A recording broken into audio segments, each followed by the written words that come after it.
Well, hello Air mechanical keyboard fans or magnetic switch keyboard fans. Today's video we're going to be taking a look at the NuPhy AIR60 HE, stands for Hall Effect. I'll explain what that means. I'll explain rapid trigger, dynamic keystrokes, and we'll take a look at the software you can use to customize this bad boy. So we're going to unbox it, sound test it, explain it, and then I'll type on it for a while and offer up my full review. Also, just looks pretty. Look at that guy. So, as I unbox this, I'm going to attempt, I'm going to fail, I'm going to attempt to not sound like an idiot, trying to explain some of the more advanced things in these magnetic switch mechanical keyboards. In the box, fancy pants instructions, fancy pants anime, manga, whatever that is. Weed stuff. I'm not a weed. Okay, NuPhy keyboard.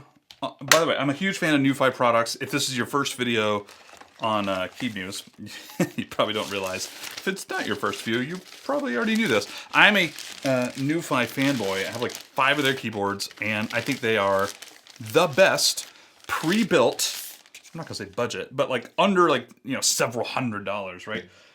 Normally priced keyboards you can buy, period. I'm a huge fan of NuPhy and all the stuff they are cooking up in their labs. We'll look at the keyboard in just a second. Let's figure out what else is in here. All right, so we got cable, which I am going to need because I think this is wired only, actually. Yeah, it's wired only. Does not offer wireless mode, no Bluetooth here. And part of the reason is, this is mostly aimed at gamers. Yeah, it's fast, like, of course, gaming keyboards, oh, fast, keystrokes, yay. But there's so many more things you can do via software in the web to change the keystrokes on this keyboard. Ooh, feels weird. That it's pretty much all geared towards gamers, but that said, of course, you know, anybody could use this, especially since you can kind of change the keystrokes to your liking, the actuation force or whatnot. It looks like they have some alternative keycaps here for Mac OS, which is what I use for my work. Command keys, etc. You get that. A switch puller, which is weird because it's not hot swappable really. You can only use this specific low profile magnetic switches with this keyboard. You can't put in normal switches, right? Like so just your everyday mechanical switch, you can't put in here. It ain't gonna work.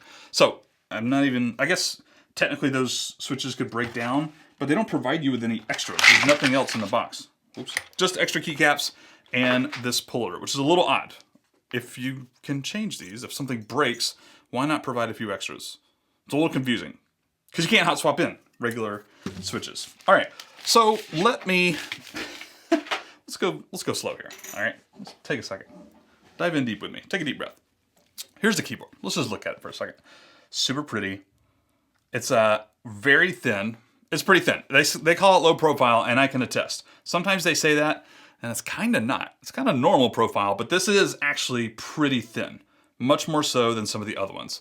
I also have the AIR60 low profile keyboard from NuPhy, and it too. It's pretty thin. This is very travel friendly. 60% layout, of course, just the number row up here, no function row. You're gonna have to use the function key to access like arrow keys and some of the home buttons, right? You're gonna have to access that somehow. I don't really specifically know what it is, but I know that they have, yeah, it's all right here on the instruction manual or whatnot. So here's the front. Oh wait, tri-mode feet, yada yada, boring. Anything else in the back? No, it does have some nice padded feet here, but nothing too fancy I see. On-off switch, which is interesting because it is wired only. So that's odd. Where is the plug-in? Okay, plug-in is on the top left, over here, next to the escape key. Not a big deal. All right, comes with nice shine-through keycaps over here. I think they had some extras if you don't want the fancier purple ones or whatnot, if you could see that very well. It's beautiful. It's a beautiful looking keyboard. All right, so let me explain a few things. Let's start with HE. What does that stand for? I was gonna take out one of these switches. I don't think I'm going to. I do want to look at it though, so I'm gonna pull off some of these keycaps. HE stands for Hall Effect. And let me just break this down and how I understand it. If you're a super keyboard nerd, feel free to flame me in the comments. But for you normal people, like myself, here's how it works. A mechanical switch for the mechanical keyboards, like this guy, they have little metal, they call them leaves, inside of the switch. They're leaves. They're like halfway in there. You press down the keycap, it presses down the stem, and that stem hits those metal leaves, and it kind of like makes a little electronic connection, which is connected to the PCB from the little prongs or whatever. Those leaves, right? The stem goes down, it hits that leaf, and it does this. That's it. Now, it also releases at a certain point. This is important. Important. I'll talk about that in just a minute. That's a mechanical switch. These magnetic switches don't function like that. They don't have those little metal leaves that move back and forth as you press the stem down. Instead, somewhere in that little spring, it does have a stem, right? You can see it right here. This is a jade. You can see the green jade here. You just press it up and down. It looks like a mechanical switch. There's a magnet in there. And underneath the entire switch on the PCB, down in here, under each key, there is a little sensor that kind of registers the keystrokes. This is it. It's a Hall effect. I think it's called a Hall effect sensor. I'm not sure. Someone can correct me on that. But that's it. That's how it works. They have like a little sensor underneath each key in here that, again, just senses, again, you could tell it when to register a keystroke. It has a magnet in there that you can adjust via software, which I'll show you in just a second. And then it memorizes wherever you have set that bar. And whenever that thing gets to the bar, it registers the keystroke on that sensor. You can adjust the sensitivity of it, right? That's Hall effect. One more thing before I plug this in and check out the software. I got it loaded up on my computer right here. Rapid trigger.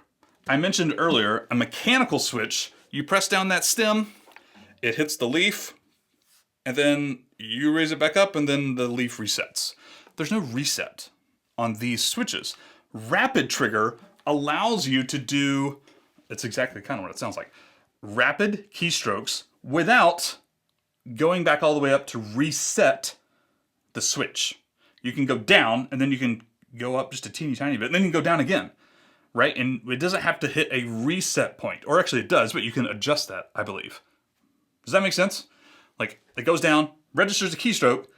Mechanical switches, it has to go back up enough to kind of hit like a reset point. Like this leaf thing has to go back up like this, else you can't. This is not multiple keystrokes. This is just one keystroke on the mechanical switch, but it can be on the magnetic switch. There's nothing to reset. So you can make it and just go really fast without letting the keystroke go all the way back up. That's rapid trigger. That's how that works, to my understanding. Again, flame me in the comments if you are a super nerd and you know a lot more than me about that sort of stuff. Feel free, seriously, in the comments. Last thing, no, I'll tell you, we'll save the dynamic keystrokes for later because you have to do this via software. It's basically where you can actually program macros to one keystroke, which is absolutely wild to think about, right? One little keystroke. There's lots of different positions in here. I think they said there's up to 40. One keystroke, up, down, up, is 40 different positions. And you can program macros, different keystrokes at different positions, just on one stroke like that, which is absolutely wild. And I'm not a pro gamer, and so I can't, I would never use this because, I don't know, I play boring games and I'm an old man. But if you are the competitive gamer, or if you just love tinkering with that sort of stuff, oh my God, you have to get one of these keyboards, and you probably already have one if you're that person. But AIR60 HE, let's do it. So right now, before the sound test, I'm gonna plug this bad boy in, and we're just gonna take a look right off the bat. Super quick note, I just plugged this in, and I'm on a Mac right now for my testing, and I was like, oh, how do I go into Mac mode versus Windows mode? And that led me down the rabbit hole of this switch, that physical switch right there. It is not a power switch, like I incorrectly said earlier. This is the modes. You can have 3 modes. They call it something, actually. Rapid switch? I think it's called rapid switch. Rapid trigger, rapid switch. It's confusing. Rapid switch. So there is 3 modes, one of which is Mac, one of which is Windows, one of which is gaming mode, which is just Windows, but the Windows key is disabled. Pretty handy. And to my knowledge, you can customize these modes to your heart's desire. I am going to switch over into M3. Let me just show you my screen. I just connected this computer. M3. Okay. Let me just fire up here, make sure that this works. This is awesome. Cool. And then Alt-Tab works just fine. Cool. All right, so Mac mode enabled on the physical switch over there, and that's it. So that was really easy, by the way. It's really easy. So right now I am at NuPhy.io. Not sure if you can see that up there or not. NuPhy.io. I'm gonna hit access authorization. It wants to connect to my device right here, and it should update prompt. I'm gonna update this firmware, apparently. Yeah, that's fine. Now how do I do this here? HE firmware update. Okay, update prompt. Oh, this is not, there's nothing. What do I do? Just close this? Okay, that's fine. That's really weird. So again, with the modes, you can edit these. Super cool. Super cool. It says current mode, Mac, awesome. You can rename this, reset it. That's actually gonna be really handy if I start tinkering here. Import and export, that's also really interesting. So let's click on this guy, M3, and here we have my virtual keyboard set up. All right, it's just like registering keystrokes right here. You can access a bajillion different layers, apparently. Trigger settings, oh, really interesting. So right now it looks like everything is selected. You can deselect here. You can change things on an individual switch basis, or it looks like you can select multiple keys there. Let me just cancel all. Select inverse, also interesting. So instead of DF, you could do that and select everything but DF. Cancel. So I'm gonna select all here, and I'm gonna set my actuation point really heavy, just to like see what happens here. Do I need to press a button to save this? No, I do not. I like this. This is real time. It's showing you kind of what's going on here. Let's actually just see what it looks like down here, way at the bottom. It's basically, you can activate the key just by barely pressing it, right? That's the goal there. And down here, you should not be able to activate the key without pressing it a whole lot. If I could like go down here, I shouldn't be activating this. Oh, it's not, okay. Those J's are just disappearing right there. So I'm not actually activating any keystrokes, even though I'm tapping the key here. You actually have to go in quite a bit. All right, so everything's working there. Initial dead zone, that's interesting. It gets 0.10 millimeters dead zone at the top of the keystroke, and this looks to be a dead zone at the bottom. This is really interesting. I'm gonna move this up. See what this feels like. Yeah, much more stiff, much more light and stiff by doing this. It basically just takes away that bottom of the keystroke completely. I wish I remembered what this was. I think it was at 0, right? This was at 0.10. Let's just move this up. Okay, that doesn't feel at all different to me. That's interesting though, right? I don't really know why you would want that one. That's interesting. All right, rapid trigger, let's turn on. Okay, here is where you can kind of customize the, what is it? Reset point is what I called it earlier. Release, right? Separate press release sensitivity. And this is where you can kind of customize. I'm assuming, yeah, this works irregardless of this. So you could have this down low. Your activation trigger, and then the release is how much further, right? I'm not gonna really bother with this. I'm not good enough to have this, right? I'm trying to do like super rapid keystrokes without even like bringing my finger up. You can see this bar down here is not going back all the way up to like a reset point, if you will. That's super interesting. Let's actually do it even lighter. Let's do it even lighter here. So at the very top of the keystroke, that registered, obviously, and I'm holding the key down. So if I just hold it down and do like little bitty bumps down here, it's still registering the keystroke. That's what rapid trigger is. That's super interesting. You don't have to like lift your finger up all the way. Very interesting, and you can customize it. What if I take rapid trigger off and do that? Yeah, see, it's not actually registering more keystrokes right here. Or actually, maybe it was. Maybe it's because I have that. I'm guessing if we move this down here, yeah, that still works fine. Okay, so for the sound test, let's go on the lighter side. Let's go at like 1. Let's leave that there. Let's leave the dead zones. Trigger selection, switch selection. Select the key whose switch will be replaced. This is like calibration. I don't think I need that right now. Lighting settings, obviously you can just go nuts here. Let's go with like Galaxy. Let's go with, let's see, Tide, Grid. Okay. I don't really care, to be honest with you. Okay, side lighting, you can also customize. which is not actually on the side of the keyboard. It's on the top of the keyboard. Maybe I'll show you that. You can see that in our sound test in just a second. Mode settings, lock the Windows key, lock Alt Tab, gaming optimization, eliminate the contact unevenness resulting from errors induced during manufacturing. No idea what that means. Tick rate, how anti-wobbliness level, low stabilization, polling rate. Obviously, you're going to want to just leave it on the fastest, right? 8,000 hertz polling rate. And then key bindings, macros, media control symbols. It's interesting. You could like, I'm assuming you would select these keys and then like click to put it up there or drag to put it up there. I'm actually not going to do that right now. Right click on the virtual keyboard to turn on advanced functions. Well, that's interesting. Whoa, okay, that's cool. So I really don't want to, I can always reset it. So this caps lock key here, you could turn into a number of different things. Obviously, hyper tap, automatically trigger another button when one button stops triggering. So if you wanted to do caps A really fast, instead of hitting caps A, because that might take up the same finger, right? You use the same finger for both of those maybe.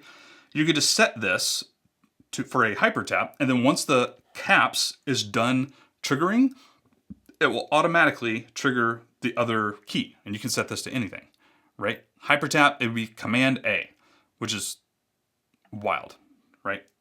Two-way binding, one-way bindings. Oh, so interesting, right? And you can, I'm gonna like assign this to A. How about that? And then confirm. So now, maybe I can go into let's do another text lock here. And just open this up. I'm just gonna hit Command or caps lock, and there it is. It gave the A. It automatically did caps lock, and then it hit the A. And now it's like, you know, alternating back and forth because I'm just pressing it, the caps lock button. That is wild. And apparently I can right click and go to reset. All right, thank God. Dynamic keystroke, it's the same thing, sort of, except you could do 4 different actions based on like I said earlier, the key position, right? 1, 2, 3, 4. 4 different actions that you can bind to this. And you can, I thought you could also do specific macros that you create, basic characters. I'm actually not positive, to be honest with you. That's interesting.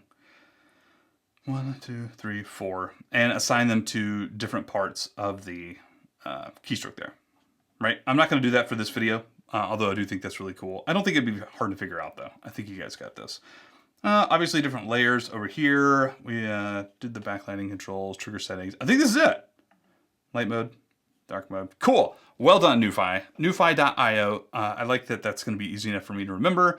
I can come in here and then change my settings or whatnot. Pretty cool. All right.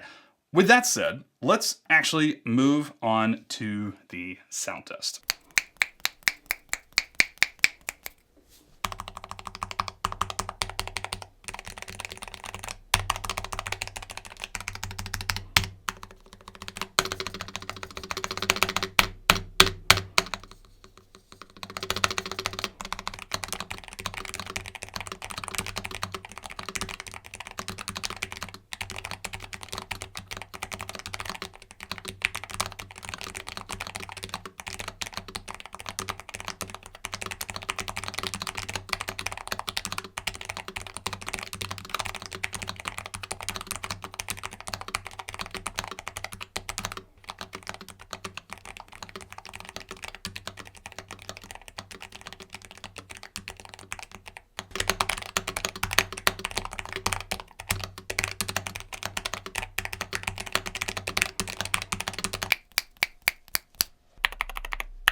All right, welcome back. I mean, welcome back. This is 2 weeks ago I recorded the video. Anyway, Pete's review. So, this is going to be nice and short and sweet. This keyboard is sick. Sick, nasty dog. It's awesome. Seriously. I say positive things about every single keyboard that I review on this channel because they all have some positive, redeemable attributes. But I usually couple it with some things I found frustrating or I was disappointed in, or some just legit cons. I don't really have any with this keyboard. I did have some frustrating things, but I fixed it via software. And I'll tell you about that in just a second. The only thing I really want to tell people watching a review is if you want to get into mechanical keyboards for tinkering on the hardware, not the software, controls and stuff like that, the settings. That's not what I'm talking about. I'm talking about modding or whatever. Don't buy this keyboard. That's not what it's for, right? You go buy a normal mechanical keyboard, you take it apart, you could mess with the sound dampening or the mounting options, hot swap in some different switches. You're not doing that with this keyboard. That's not what it's for. You can't put regular switches in it, for one thing. You shouldn't take this apart, ever, for any reason, ever, right? You don't need to do that. Everything is done here via software, which is flawless. It's so much fun and phenomenal to use. They've just really outdone themselves with the software on this gaming keyboard. But that's the only thing I really wanted to say, right? If this is your first mechanical keyboard for tinkering, don't buy this keyboard. If this is your first mechanical keyboard just because you really want one and you like the look of it and you like the settings and you're a gamer, it's flawless. Well worth the money. This punches above its weight class. There's a metaphor. There's a sports metaphor that I'm screwing around here. All right. One other thing. I was frustrated with the keyboard because it felt pretty terrible and my typing accuracy was horrible when I first started using it. For work stuff. I use it on the Windows a few times too, but on Mac OS, on my work stuff, horrible. It's because I had it the sensitivity all the way up, meaning the travel distance all the way down. And this is one of the fastest keyboards I've ever touched. Comically so. Comically fast. And it was horrible. And then I went in on the software and 12 and a half seconds later, upped it. It's flawless. There you go. Problem solved. And if I was going to use this full time, I would make use of the modes, right? I think this would be my preferred way to switch between that stuff. It's actually super fast just to go to NuPhy.io on your computer. You can actually change it really easy. But if you're going to be using it constantly, create some different modes. Put that to good use. You're going to need that. Because typing a dadgum email with those high, super speedy gaming settings is an awful experience, to be frank, right? So I jack all the sensitivity way down, the resistance all the way up, and it's flawless. I really don't know what else to say. It sounds fine. It's not super clacky. I don't think it really needs to be for this type of gaming keyboard. And then I could try to introduce some more clickiness or tactile sounding stuff, but I think most gamers, prefer linear switches anyways, and I think the sounds fine. Feels great, again, it's highly customizable. The software is just blowing my mind. I've used a couple of different magnetic switch sort of stuff, softwares. I know you can't see me right now. And this one absolutely takes the cake. I mean, it just blows all the other ones out of the water. For customization, everything's really intuitive. You saw most of it a second ago. It just works. It just works. And I cannot say that about all the other softwares that I've tried for mechanical keyboards. This just works, and it's browser-based. You don't have to download anything, and it's fast. And the keyboard's awesome too. It's well built. I love the purpley shine through personally. That's just a design choice. I actually like it better without backlighting almost. I just really love that. It's clean, built like a truck, sounds good, feels good. The software is absolutely perfect. And the price point is kind of a joke for this type of keyboard. It's great, right? Now, last thing I'll say and then I'll shut up. I said this was gonna be quick and then I spoke for 4 or 5 minutes. Oh, I forgot. There we go. I wish personally that they would make the AIR75. This is an AIR60, right? Compact, mechanical keyboard. Could be great for traveling as well, but, right, doesn't have any arrow keys, doesn't have home cluster keys. Obviously no function row as well. They have the Halo 65 in the same magnetic switches, which is great. I don't have one of those. They also have the Field 75, which is a little bit fancier, funny looking. I don't have that one either. I wish this one, the low profile one, was in the 65% layout. Not 75, 65%. Just with the arrow keys and the home buttons. If they had that, that would be like literally almost the perfect keyboard ever, period, ever. But this one's great too. All right, so that's it. If you have this keyboard, let me know in the comments what you think of it. I'm sure other people would appreciate your feedback. And with that said, Pete from Keebnews out. See you next time. Adios.